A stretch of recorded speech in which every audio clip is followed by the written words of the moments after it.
we've all worked together on the budget, so we all know what's going on, but don't you think this year that the $2.7 billion in the Medicaid cuts, because the whole rest of the governor's budget rests on those? Yeah, I totally agree. I think that we need to not only make the $2.7 billion in Medicaid cuts, but we also need to make sure that we're paying back the old bills. And I think it's our responsibility as legislators to prove to the residents in our state and our districts that that we're serious about balancing a budget and serious about living within our means. And the two biggest issues are Medicaid and pension. And so without reforming those two things, we're never going to get there. I agree. You know, last year was a good start, but one of the things that didn't happen after the very unfortunate significant tax increase, we really didn't use that money to pay down those old bills. And I think one of the really positive aspects of the budget this year is we are making a concerted effort to do that, in addition to making the Medicaid cuts. And the Medicaid cuts are not easy, but as Representative Bellock has worked on for so long, and in fact the bill that just passed a few minutes ago, doing that verification in terms of income and doing that front end work really will be so helpful. And I think we are really at that place in time in the history of Illinois where we cannot continue to do business as usual. And I think this is a budget that really does help us take a significant step in the right direction. Right, and you two have been champions in working on all this Medicaid reform from working in our offices on it.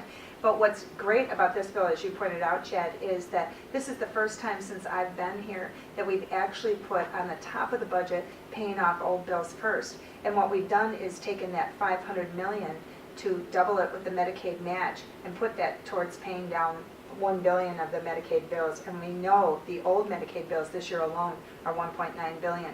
And if some of the new revenue comes in that COGFA has projected, even if it's $200 million, that will add to it, and we could get to $1.5 billion of old Medicaid bills, which would be phenomenal if we could do that. And maybe we could start next year not with such a backlog.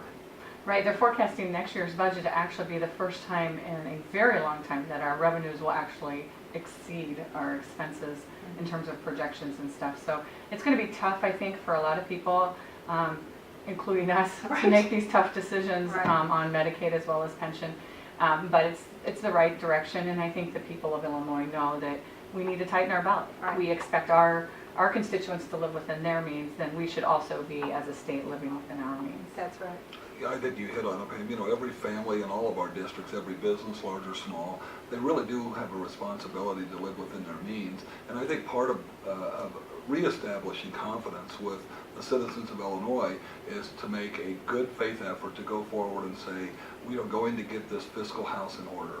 And people ask me all the time, where do you start? And I think you start with budgeting to a number that is real, that is conservative, revenue that's going to happen, and then living within your means. And it really is as simple as that. It's complex and it's difficult, but at the end of the day, it is the same dynamic that every family in this state has to work through, and I think the expectation that our state has to do the same thing is reasonable.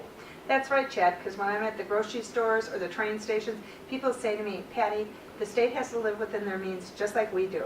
And if we have to cut back, we cut back, and we made a concerted effort. And I think that's what we're doing right now. But as you said, the other appropriate committees are going to have a problem with the cuts that they're going to have to make.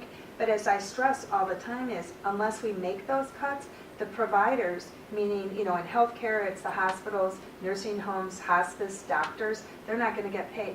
And the same thing with education. Our schools and teachers aren't going to get paid. So the cycle goes full cycle all the time. And so that's why it's necessary. It's going to be tough from the perspective of the other appropriates committees to come up with $360 million in education cuts, for instance. Those are going to be tough decisions for us. Right. But I think it's important that we're at the table now, and for 2 years now we've been at this table, and more importantly than any political aspect, I am just glad to be sitting at the table and being a part of the solution instead of part of the problem.